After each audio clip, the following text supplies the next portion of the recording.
Hello and welcome to Sean White's Solar and Energy Storage Podcast. Today, we have a treat. We have a big time, really important international CEO whose values include fun. We're talking about Andy Klump. He is the CEO and founder of CEA. That stands for Clean Energy Associates. For almost 16 years, which is a long time, he started the company. And before that, he worked for Trina Solar as vice president of business development for 2 years. Also in his work history, he has Dell and Intel. It looks like he's got 2 MBAs from Harvard and a BA from Northwestern. So I was going to ask you, Andy, which school is better, Harvard or Northwestern? Great question, Sean. I would say they both have their pros and cons. I will definitely say I've learned a lot from both of them, but I'd say it depends on your vantage point, but both are good schools in their own right. But That was a trick question. I didn't expect you to bash any one of your schools by putting it as number 2. But that's pretty impressive. I was doing a class in Boston for a couple of weeks recently, and I would go to Harvard just to work. It's like a student union thing or something right there, right across the street from the main part of the campus. You've probably been there a million times, I guess. Yes. And I go in there and I work on my computer just to say that I studied at Harvard, Well, then there's many other folks who could add that to their repertoire as well, but good for you. Yeah, and I had some good noodles in there. They were selling noodles, so not a bad thing. And speaking of noodles, I guess you're in Thailand, right? That's where you That is live? correct. I am living and working in Bangkok, where I've been more or less the last 2 years. But prior to that, it's been 19 years in China. Well, I'm almost there with you because I still have some papaya salad in my stomach and some mango sticky rice. So we're on the same wavelength probably. Excellent. And then I'm still not done introducing you. So you were on the board of SEIA, that's the Solar Energy Industry Association. When was that? That was back when I was at Trina Solar. So I was there from 2006 to 2008. So it was the early days of the industry. All right. Jigger Shaw was on the board with me, as well as great. a much smaller group than what C is today, but got to know the early team. And yeah, the US solar industry was very different back in 07, 08, around that era. I know it's like a zillion times bigger. And that was, I guess, president of the board. Was that Roan Reich or is he president or is Roan Reich, absolutely. Roan Roan Reich. was fantastic. Still stay in touch with Roan. He preceded Abby, but C has done a lot of great things for our industry. And so we're very thankful for the role that they play in helping to represent our industry's interest in Washington, D.C. and elsewhere. Yeah, great. Yeah, Roan was really good at giving speeches. Is he in the solar industry anymore, or do you know what he's up to? He absolutely is. He's definitely playing a kind of behind the scenes consultant / investor role, working with different folks. And I know he's involved in, and I don't know if it's public, so I can't say too much, but I'll just say he's supporting a US made manufacturing. So there's a lot of domestic manufacturing that's happening post the IRA's passage. So I think Roan is playing in that space. All right. Nice, good, proud American there.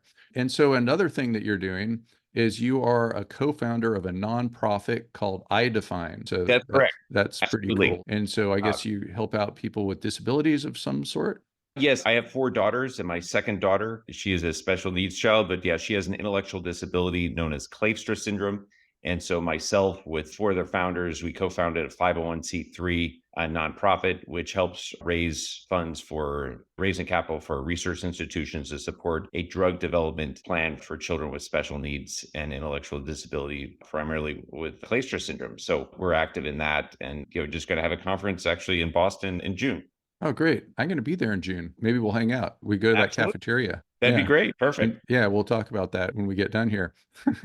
But that's very honorable of you. And I'm sure you're going to find the cure because you are doing such great work. And so I guess CEA, I was just looking it up a little bit more too. And it looks like it's a nice big company, clean energy advisory company is what you do. Work with supply chain, market intelligence, quality testing, ESG, and you have over 190 engineers. Is that right? That's correct. Over 190 engineers and inspectors, but over 250 in the company. We reside in about 15 countries where we help execute across 7 different business units, but we're a technical advisor that supports developers, IPPs, EPCs, financiers, anyone on the downstream who's looking to deploy solar and storage. Then we also have a manufacturing services division that help support upstream suppliers that want to build in the United States and other international markets. So kind of building off the IRA. But yes, we have a 16-year track record, and we are part of a 44,000 person company called Intratech. Intertek is a UK listed company. And so we are their renewable energy, kind of solar and energy storage arm that sits within their industry services team. So that's where we're owned the majority. I still have a minority of the company. But as I founded CEA and helped grow it for 14 years until I sold to Intertek in mid 2022, it's been a good partnership. And so we're still growing as a standalone division within their broader group of companies. Great, great. And so I always like to define things and what we're doing. And so IPP, that's independent power producer. Is that correct? That is correct. These are the folks that are owning and operating these solar and energy storage assets on a long-term basis. So the IPPs that you might know, certainly a lot of large publicly traded companies like NextEra Energy operating this era. And NextEra also has their own independent regulated utility in the state of Florida. But there are many other IPPs, they're much smaller, that operate throughout the United States as well as globally. And so we work with many of those folks. I will also comment that we've had clients or client projects in over 80 countries. And so our span of influence and work really is global. It's not just the United States. But IPPs, or the end owners of these solar and storage assets, they're the ones who really benefit from a lot of our work, because we really originate our core value add at the upstream level prior to product even being delivered to the job site. So by eliminating defects and ensuring that folks are getting the high performance products that they deserve according to their contract specifications, we can actually help provide a better experience and allow them to get better return on their investment. Awesome. And then another thing that you mentioned was EPC, and that's a term that you hear all over the place. I know sometimes I'm at the solar shows in China and I hear people speaking in Mandarin, which you do speak in Mandarin, and you'll hear them talking in Mandarin, and then all of a sudden you'll hear EPC, maybe a couple of swear words in there too in English. Absolutely. So EPC stands for Engineering, Procurement, and Construction. And EPCs take a very important player in the industry, but they work on a lot of the upfront engineering for projects. They also procure a lot of the core materials, and then they help construct the projects and deliver it to an investor who is often the IPP. However, what's happened in our industry and what's actually given a boost to our business is the fact that a lot of EPCs have transferred a part of the P to the IPP. So they're basically pushing the procurement to IPP. And so the IPP is effectively buying the modules, sometimes the inverters, and in some cases, even the racking. And so the end owner of the assets cares about the consistent, reliable optimization of these projects. And so since they're owning it on a long-term basis, they've said, hey, we're going to take out these key components, and the EPCs do the other BOS, which is Balance of Systems, to throw another acronym.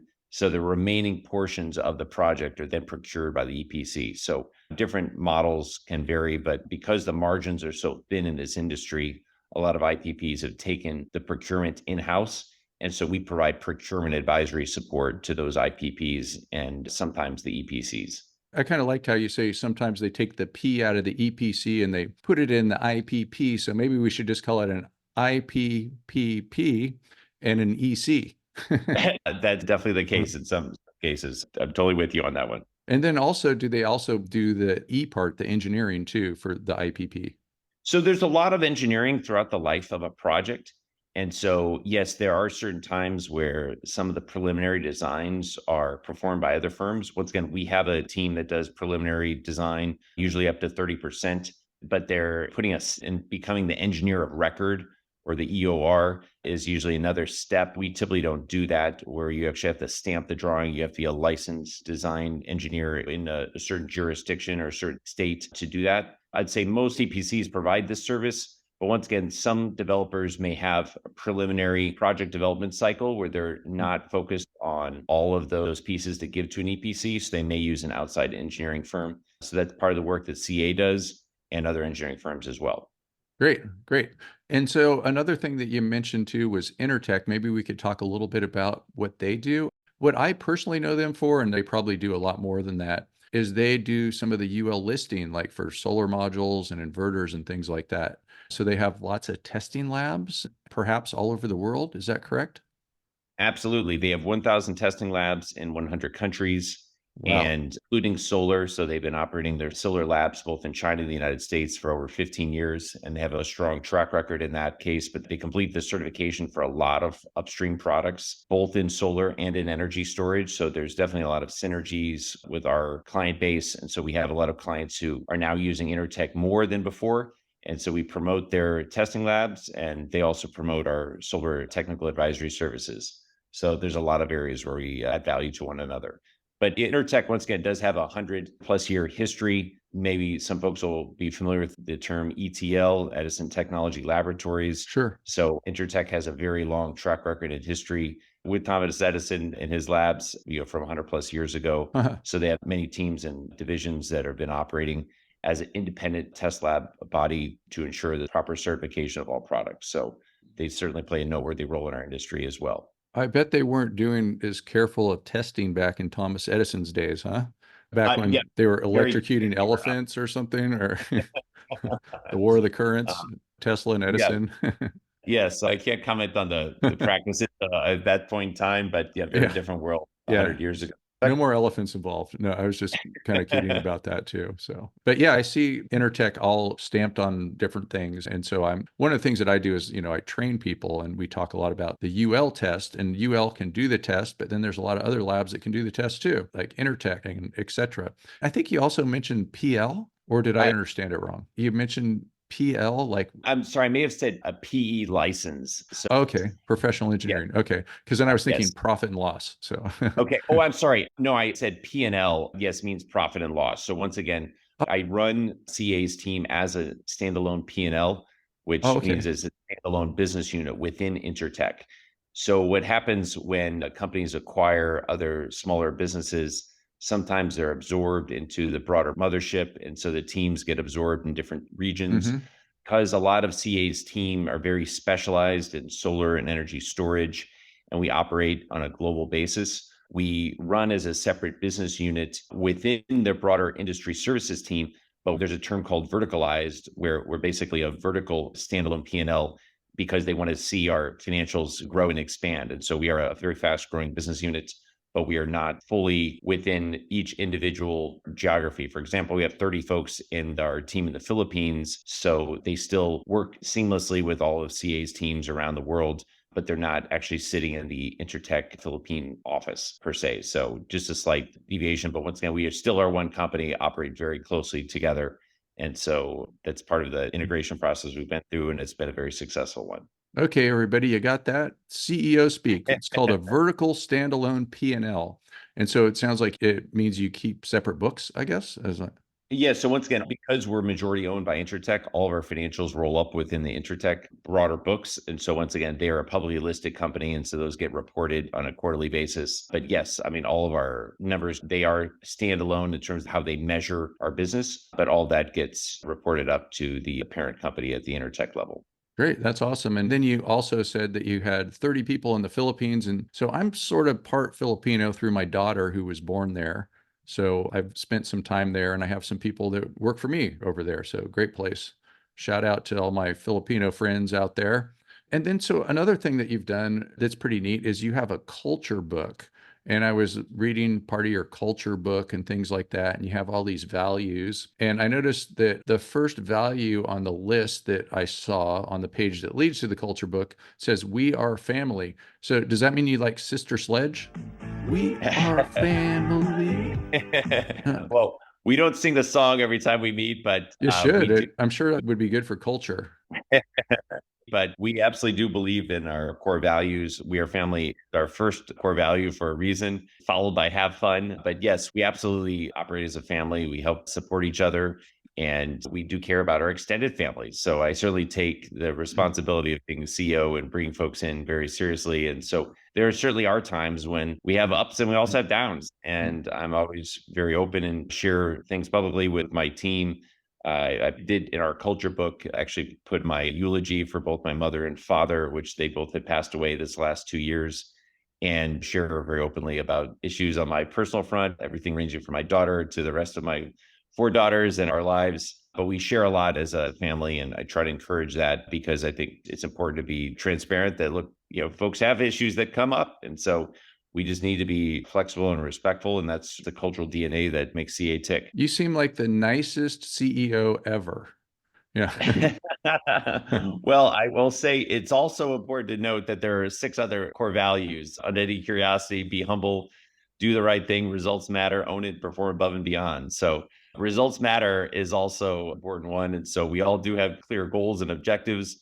We're not out every day just having fun and just focusing on one core value. We do have a job to do and we have clients to represent. And so I do believe that having a high culture company is crucial for successful operation, particularly in the services business. So I think we do operate on a very high culture perspective, but at the same time, we're also, it's a play hard and also work hard culture. So it's important to have that balance. Great, great. And so some of the things too that you help people with, I mean, it sounds like you help people with all kinds of aspects of the industry. Like even I could maybe get my old high school English teacher to run a giant multinational company as long as she consults with your company. Would that work maybe? Once again, we're very focused on our industry sectors. And so once again, solar's been our bread and butter since 2008 when I established the company. I'd worked at Trina for 2 years, as we talked about. So I had a limited background, but I saw a lot in those 2 years because I was an executive at the Trina team and was part of the IPO team on the New York Stock Exchange in 2006. So when I set up CA, our singular focus was first on solar modules. We quickly expanded into inverters, racking, other balance of system components to help support our clients as different needs came up. And then in 2011 was my first trip to an energy storage facility, and we kept our eyes on that industry. And then 2014 was really our first time where our clients said, "Hey, we're going to go to China and visit some of these facilities. Can you come with us?" And so really over the last 10 years, we've had an energy storage team. George Touloupis is one of our early senior technical leaders. He sits in Greece and in Athens and runs our technology and quality team, but he helped build our energy storage capabilities. So in aggregate, between solar and energy storage, we've completed 250 gigawatts and 40 gigawatt hours of projects, respectively, for both solar and energy storage. And we also do have a team involved in green hydrogen. We do have electrolyzer engineers on our team and help support decision making around CapEx equipment, particularly around the electrolyzer side. So that is a more nascent group just in the last several years, but the green hydrogen sector is also growing. But those are really kind of our industry focused areas or sectors. But then we have services that go throughout all those areas, and we help support the whole project lifecycle for a variety of project developers that we talked about in our other customer segments that I mentioned. So that's a whole lot. So it sounds like you have like a good chunk of the solar that's ever been installed, with your help, I guess you could say. Well, no, definitely we passed the terawatt scale. So once again, we're still a small fraction. But once again, when I say deployment, it is through our clients that we track their project deployment. And so those projects get deployed or installed in a variety of countries. I mentioned 80 plus countries worldwide. So once again, when I started off, it was just myself and it was pretty sparse those first couple of years as we just added a couple interns, but we grew the team organically. And so once we had scale, then, we could accomplish a lot more.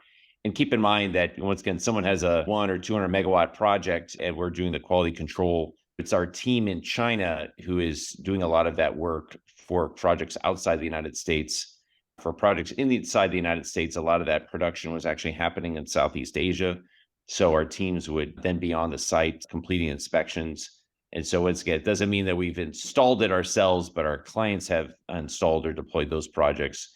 And we've provided part of our stamp of quality on those products as they've been deployed. I mean, that's a huge amount. So I think you mentioned 250 gigawatts. And just to kind of put that into perspective, as much solar was in the whole world right around the year 2000 was 1 gigawatt. And by the way, just to mention, we are recording this on April 29th, which is Hermann Scher's birthday. And Hermann Scher around the year 2000 brought on the German feed-in tariff. And we did release a podcast today, but we're going to post this podcast a little bit later after we edit it and things. And so if anybody wants to check that out with Ike Weber, that's pretty cool. But I just thought I would mention that. So happy birthday again to Hermann Scher. And so 250 gigawatts, that is like a quarter of a terawatt. And that's a whole lot. Absolutely. It's a massive milestone and it took us quite a while to get there.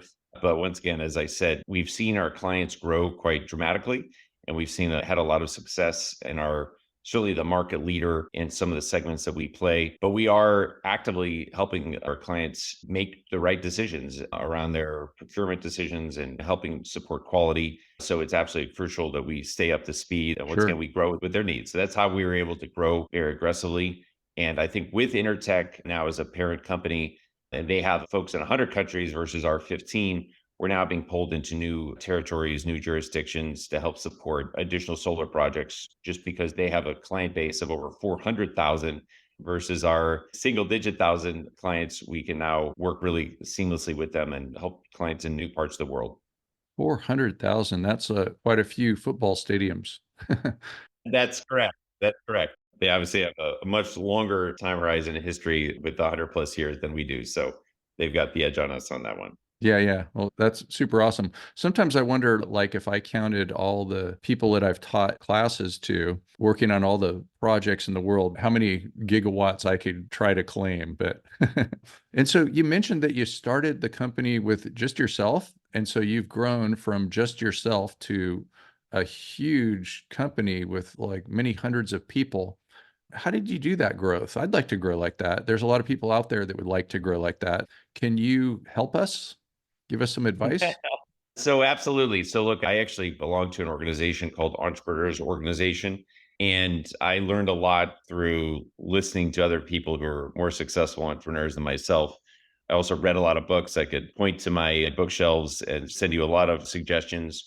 But look, I mean, there are different frameworks by which one can grow their company and help think through all the different facets of entrepreneurship. The one I followed was Scaling Up by Vern Harnish, which was based on Rockefeller habits. And John D. Rockefeller, as everyone knows, was a very successful oil tycoon, but he was also a many time over entrepreneur and he built hundreds of companies. And so every management team that he hired followed this protocol of what their habits would be. And so he created 40 habits separated in 10 different groupings or 10 groupings of four. And so we started off, I read the book, I was fascinated. I said to my team, hey, let's go do this. Everyone got everyone in a room. And I said, all right, we're going to go down this list and pull this off. And everyone just rolled their eyes and we got nowhere. And I realized we only had 1 out of 40 completed. And so I realized I needed to go external to find someone with more experience than myself. This was around 2015.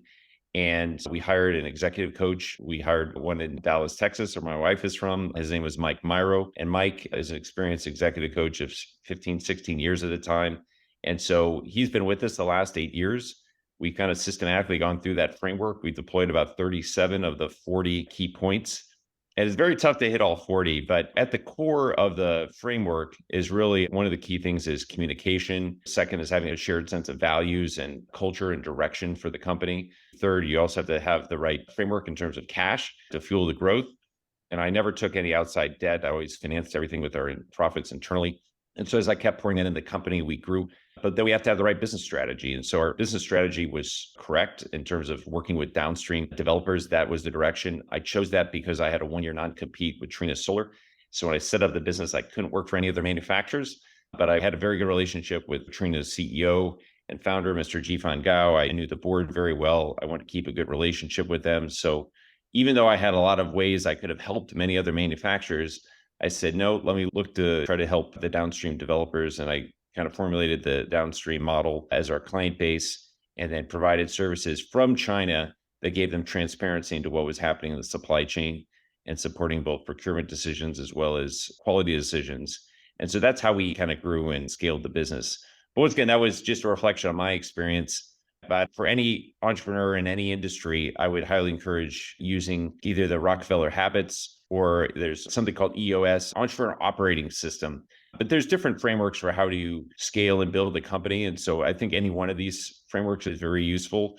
But once again, it should help to think about where you go and how you recruit and how you build and scale the company. So I kind of followed that playbook and it's worked out well. That's awesome. We interrupt you for a very important announcement. Sean White's Solar and Energy Storage Podcast has been brought to you by Sean White's Solar and Energy Storage Podcast. That's right, Sean White is sponsoring his own podcast, and he wants to remind you to go check out some of his classes. you can go to SolarSean, that's solar, SEAN.com, and then click on the links to check out his classes. You can check out his heat spring classes, and you can also hire him to teach classes for you, like at your company, something like that. Now back to the show. And so an executive coach, I did notice that when I was reading a little bit about you. And what is an executive coach, or how does somebody become an executive coach? Like how would they get experience? Were they an executive first? So what's good, it certainly varies. Most good ones are, but there's also a lot of bad ones that are out there too. So you have to be careful on who you choose and who you work with. But just like a soccer coach or any other kind of sport coach, you have folks that are trying to help you improve your form, whether you're kicking the ball or swimming down the pool or doing whatever it is. Having a coach is someone who's more experienced than you to help guide you as you execute your sport. It's the same way in business. So there are many folks who have been entrepreneurs in the past or who've been successful executives at large companies. And so, in my opinion, I thought it was best to learn from someone who's actually been there and done that. And so I actually was reaching out to coaches as early as 2010 or 11. And back when we were 5 or 7, 9-person company, I talked to a coach and he's like, you really don't have any other team members who are part of your leadership team. So I can't really coach you. And he kind of shot me down, and he was probably right. But for a long while, I just said, okay, I won't think about that path. And I probably should have talked to other coaches because I could have used coaching back then, but we were still a very small business. But later on, we got to scale to about 30 or 40 folks. I came down the inflection point of trying to understand how to grow. We had a lot of turnover of the team and folks leaving, and I didn't know what I was doing, but I was the problem. And so I had to really kind of fix myself before I could help fix the company. And so I had to really change my framework of how I approached the business, how I approached and built a culture. And once I realized that I was my own worst enemy, then that really helped me to change my focus to allow the company to succeed. And I got out of my own way and had to take a step back. And I actually had a better personal quality life balance once I did some of that. But it was extremely important that I took that step back. But had I not done that, we probably wouldn't have been nearly as successful. So it worked out quite well. Yeah, one of the things that I just noticed is like I have I guess you could call it a small business where I have about 5 people that work for me. And it's just like, do I want to spend my time managing people, or for myself, it's making content? And so I have a lot of these online classes, or I go teach classes in Boston or whatever it is. And so do you see that where, like, as far as like, I guess maybe what you're doing is you just can spend most of your time managing? Or how do you find a balance between that where, like, personally, I wish I could just spend 5 or 10% of my time managing? Yes, no, absolutely. You're essentially coming across one of the key elements of this personal journey that I had to face, which I too was operating like a small business. Once again, I had a couple of interns. I was operating on my home, and things were going okay. My goal when I started out was to say, okay, if I can at least make more money than I was making in corporate at Trina Solar, then that would be a good thing. And so that was my initial goal, is just to survive and pay for basic bills. I was relying on my wife's paycheck at the time. But around 2010, she was pregnant with our first daughter, and I had 2 or 3 interns working with me at the time. And so there was one day all 3 were there. And so they all arrived at the same time. They went downstairs to my house and were waiting in line to use the bathroom. And my wife came down in her house coat and said, who the heck are all these people, and why are they waiting in my bathroom? And guess what? We're having a baby in 2 weeks. So you need to get them and yourself out of this house, because it's not a long-term solution. So I quickly learned how to deal with a very unhappy pregnant wife and said, okay, we're setting up the rest of the day to go look for homes or look for offices. So all 4 of us went out and were knocking on doors and trying to figure out where we had to go to leave the premise. But our first daughter was born. We did have an extra few grace period to kind of find an office, but within a month we found a place, relocated. And I realized, okay, geez, I now have a cost structure that's much higher than just a few interns. I've got an office to provide for, and I've got to think about the team. And so I started to reframe how I thought about the business. And based on having that cost and that push from my wife, I said, I've got to start to scale this thing. Whereas before I was just thinking, okay, it's kind of me, Andy, a single man band just operating, and it's fun to go talk to a bunch of people and try to make different deals happen. But it wasn't until I started to invest in a team and really build out a capability, I realized, okay, I need to shift from being just an individual deal maker to really being a leader. And I would argue that really even through until 2014 or 15, I was still the head of sales. And that's one of the biggest sins that I heard from one of these guest speakers, Jack Daly, who is a sales coach. And he said, look, the biggest sin that a lot of CEOs make is they're the head of sales and the CEO, and you can't do both roles. And so that was a big eye opener for me. And I said, okay, I need to go hire a head of sales. I made a lot of mistakes in finding the right sales head, but we managed to find some great talent in that position right now, run by Daryl Parker. But I went through several different iterations before he found the right person. So, Sean, to answer your question in a very short way, I think every entrepreneur who's operating a small business, they need to decide, okay, do they want to be a leader or do they want to be an executor? And I had to go through kind of an awakening myself before I realized, okay, I'd rather be a leader and really build CA to be a sustainable long-term platform that it can even operate without me.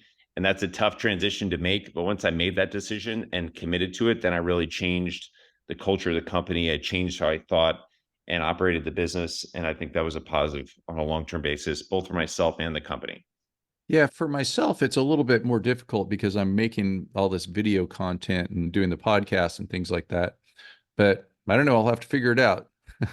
It's a little bit more difficult for me to just get other people to do what I'm doing. That's exactly what I said to myself. I was helping a lot of our clients solve problems with suppliers, and I was the only one who was bilingual at the time. But I had to go through and sit down and kind of write out a process and help train and hire and build a team. So there are very experienced folks with, one of them sits on my executive team, Paul Wormser, 40 years of solar and storage background, Mohan Narayanan has about 45 years of solar. I didn't even know there was a sun back then.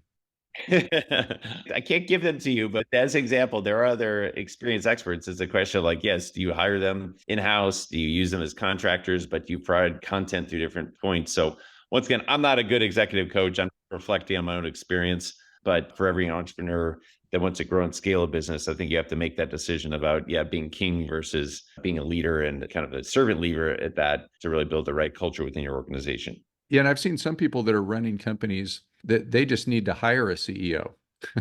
So that's another thing, I guess. Yeah. In fact, one of the challenges I went through prior to my current executive coach, I should say, I worked with another executive coach. So the current executive coach, Mike Myro, I have is really a systems and process coach because he helped me grow and scale the business. But the first coach I hired, we had a 6-month engagement. She did a lot of self-reflection with me and really focused on what are my core strengths and weaknesses. And she did an assessment and interviewed 20 different folks in the team and did a blind 360-degree review where she interviewed all the folks around me. And once again, I didn't have any outside investors, so I didn't have an official board or anything per se. But she did talk with those team members and she said, Andy, in my 20 years of doing this, I'd never seen so many people give this negative feedback on you as they did. And they love you. They love the company. They do not like your management style because you're exactly that. You're a micromanager. And that is not a positive way to grow the business. Folks wanted to have more freedom and independence to do their work, and you need to learn how to take a step back. And so it was a big eye opener for me. And so she basically said to me, you have two choices. You either need to step down as CEO and run sales, which you're really good at, and then hire a CEO, just as you said, Sean, or you need to significantly change your leadership style and the culture within the company, and you need to learn to delegate more. And so I said, I'm going to choose the second option because I did not want to give up my role to someone else as the CEO. And so that was a tough decision, but that was part of the reflection that got me to say, okay, I need to go off and hire a process and systems coach because that will really help me grow and scale the business. Great, great. Okay, well, I think I'm learning some things from you here. So yeah, I could think of some people that they're really good at doing things, but they're terrible CEOs. And I know one guy that just went out of business because of that. And I always just said, this guy needs a CEO and he's trying to be one because he knows all about installing solar and all that kind of stuff, but he's just terrible at managing people and probably a really nice guy and things like that too. Well, I'm sure with your 2 MBAs from Harvard, that must have made it a little bit easy. Well, just to clarify, I just have one, but I have an undergrad, a BA from Northwestern, and then my MBA is from Harvard Business School. But there are a lot of things I learned from Harvard, but not that much really helped me in my entrepreneurial journey at the start. So I'll definitely say it was more the school of hard knocks that I learned from my dad, who was a cab driver in St. Louis for 44 years. But it was the survival instincts and the realization that I need to grow and change. These were some of the things that I think really helped me the most and allowed me to be malleable to evolve with the industry needs. So you've been in Asia for how long? Have you lived in Asia? It's been 21 years as of right now. So 19 in China, and the last two I've been in Bangkok. That's a long time. And do you still have the US citizenship, I guess? Yes, absolutely. It never gave that up. I did have a lot of questions about my daughters being American or Chinese, but in China, if you have a child and you're a foreign national, you do not gain that citizenship. It's different from the US, where children born in the US become US citizens. In China is not the case. So yeah, never gave up my citizenship, never got a green card in China. That was an option, but I said I did not need that to operate there. I did run and own and operate my business, but have enjoyed Asia quite immensely. My wife and I decided to stay in Asia a longer time, partially because we had a lot of great friends, but also my business being primarily based here, it made sense. But look, I could easily move back to the US and run and operate the business. And that's certainly a freedom I had, but it was a choice to be here. Okay, great. Yeah, I really enjoy it over there too. And my daughter, who's 9 years old, does have dual citizenship. I guess, she did have an Asian parent. Her mom was from the Philippines, and then there was me. So I told her that my idea of what she has to do is she has to simultaneously be president of the United States and president of the Philippines at the same time. You think that would work? Yeah, no pressure. That's certainly an option. She would be much better than myself. But yeah, that's where I had to accept that my daughters would not become president of the United States because they're born outside of the US. But I was willing to waive that right and stay in Asia. So You know what? I don't think that's true because remember John McCain, he wasn't born in the US. I think, I would, okay, then I stand corrected, but I thought being born in the US was part of the requirements. But look, that's good to know they still have that path, but yeah, I don't maybe think our they daughters will run against each other. we'll have to wait and see. Uh-huh. Okay. So I noticed another thing that your company does is it works with different companies on ESG. And so that is environmental social governance. That's correct. That is what ESG stands for. And so, yes, we conduct work around traceability audits that allow downstream buyers of solar and storage products to know where their upstream components came from. We had a quality assurance business really from day one. And so that team has completed over 100 gigawatts worth of work. As an extension of that, about 4 years ago, we had some requests to look at the upstream traceability where the products came from. And so we did a lot of work around setting up a system. I spent some time in DC meeting with folks at the Department of Energy, National Security Administration, Melanie Nakagawa. She actually invited me to meet with her and explain a little bit more about how some of the inner workings of the solar value chain was developed. And so, yes, we do have a team that does those audits on a standalone basis, or we often integrate those with our quality audits. Okay. Yeah, great. I know that gets in the news a little bit and you have some controversies around that, but if somebody needs an audit, that's one of the things that your company does. So maybe we can also go back and just sum up exactly what CEA does. So that's Clean Energy Associates. Yes, correct. So once again, as I described before, we have 7 different business units. So our first one is focused on completing upstream quality assurance and quality control checks in the factories. So a lot of companies actually choose to understand how the products are being manufactured and if they're being manufactured according to specifications. So that is our first core business and our largest business unit.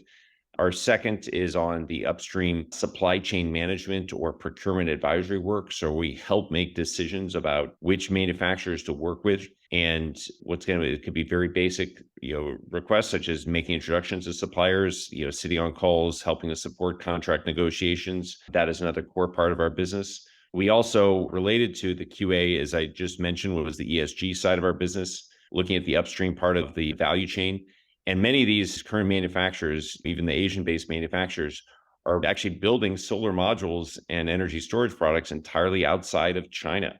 So they actually source product from either Hemlock Semiconductor in the United States out of Michigan or from Wacker Chemie in Burghausen, Germany. I've been to both those facilities, but our teams actually contract the polysilicon in the upstream materials from those facilities, watch them as they get produced into ingots, wafers, cells, and modules. A lot of the cells and modules were in Southeast Asia, but are now kind of transitioning to other regions, particularly the US due to the IRA. So that team doing ESG and traceability audits is our third business unit.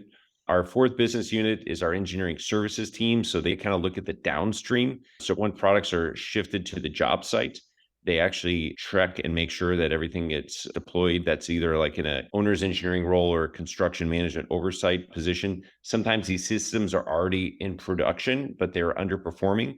So that engineering services team looks at both utility scale and rooftop systems and evaluates whether there are any problems. We've been brought into a variety of thermal events from some very large corporates that are, those names are in the open domain if you want to Google them. But we do that work not just for corporates, but other end owners of solar and storage products that are IPPs or other investors. We have a fifth team that is just focused on energy storage. So we do all this work that I just mentioned, but we once again measure that as a standalone P&L. And then our sixth business unit, which I referenced before, is our manufacturing services division. They are providing advisory support to those who are setting up new factories overseas. And a lot of those are happening in the United States right now due to the IRA. And then finally, our other important team is the market intelligence team. So of all the different projects we've had, we've collected and aggregated a lot of defect data and insights. We monitor regulatory and policy situation very, very closely. So that market intelligence team is led by Dan Shreve out of Boston, but we have a team in 3 continents that are supporting him.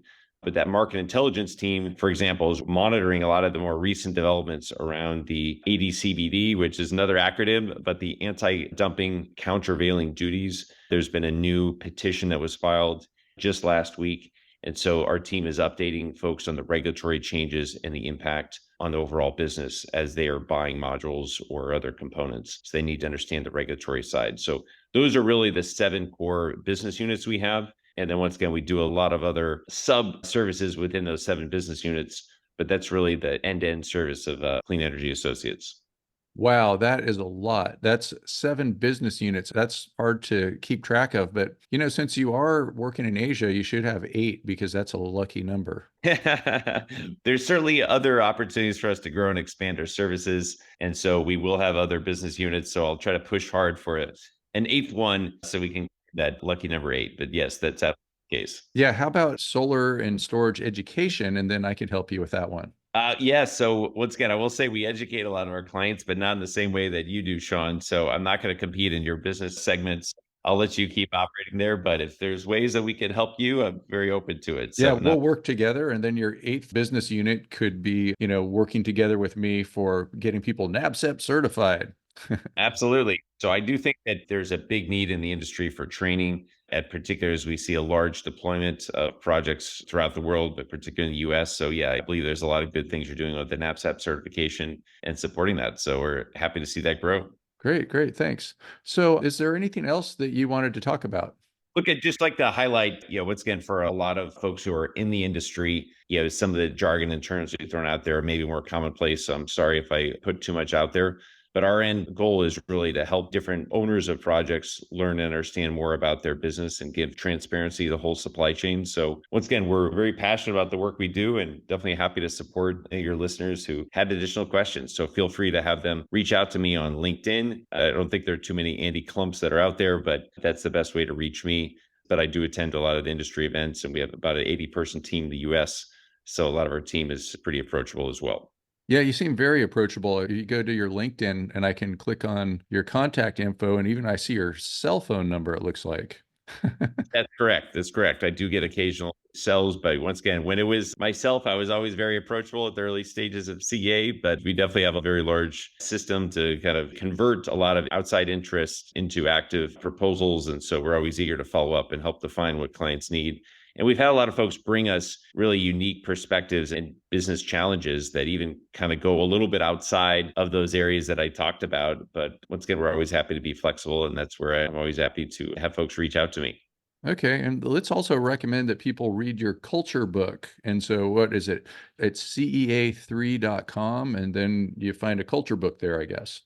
That is correct. So yes, you can Google it or just go on our website, but www.cea, then the number 3.com. We chose that back in the early days because CA1 and CA2 were taken. And I also was good friends with someone running a company that was called Standard Renewable Energy. And the website they chose was SRE3. And so I wanted to have a short URL. And so I said, okay, well, this is the easiest way to take a shortcut. So I never checked if anyone did a CA4, CA5, but they could be out there. But we're the only ones that are CA3.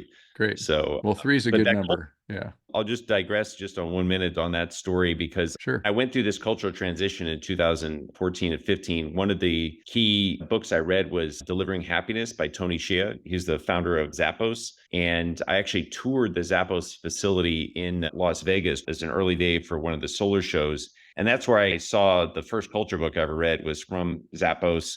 And I saw how they really highlighted all their team members and they really gave them a channel to post about themselves, share whatever they wanted. And once again, Zappos was a huge, huge call center. And I saw how they kind of built their culture around being high touch and highly engaged with their clients.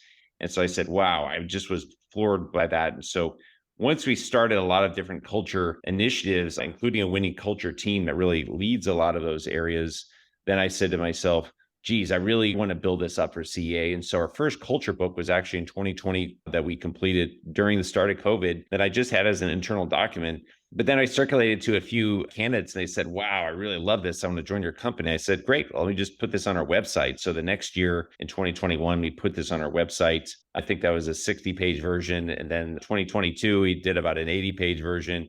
And this latest one in 2023 is 110 plus pages. But once again, it highlights all of our team members and gives them a channel to share and express themselves on an open platform. So this is for everyone in the world to see, including our competitors. But once again, I haven't seen any competitors go and create their own culture book. So I don't know if that's a good sign or a bad sign, but it's an amazing recruiting tool and has really allowed different companies or different prospects to go to our website and say, hey, I really get a sense for what CEA's culture is about.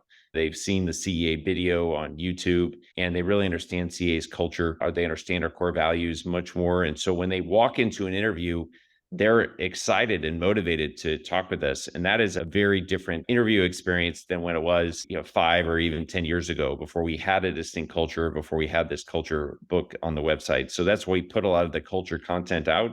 And you see me posting on LinkedIn very actively about culture. So those are all key points that I always want to highlight and let others know and understand about CEA. Well, it really seems like you're doing the right thing, Andy, with the culture book and your positive attitude and your fun and attracting people to your company with the culture book. It makes me want to copy your culture book, Absolutely. And I put it out there for not just you, I'd say any renewable energy entrepreneur should feel free to copy it or repeat these same lessons, but customize it to what your needs are. But I certainly support that because our industry needs to grow. I want all of our companies to survive and thrive. Even competitors are a positive thing as I see it. So we need the industry to grow and expand. So it's impossible for CA to win all the business. So I'd much rather have a whole group of competitors and other companies that are all highly motivated and driving to grow the sector. Great. We could start a culture club. That sounds like a good idea. Absolutely. I like that idea. And with all the different companies, you hear these stories about, you read books about them and they're famous CEOs. I won't mention any names, but they fire people just because they're in a bad mood and they're running around all steaming mad all the time. So it just sounds like a great place to work would be CEA. So thanks so much for making the world a better place. Excellent. Well, Sean, thanks for the endorsement. And I'm definitely happy to talk with anyone who listens to this and discuss that further. Okay. All right. And thanks for listening to Sean White's Solar and Energy Storage Podcast. To find out more about solar and storage, go to Solar, SEAN. That's SolarSean.com. Take some solar and energy storage classes and get yourself educated. Woo!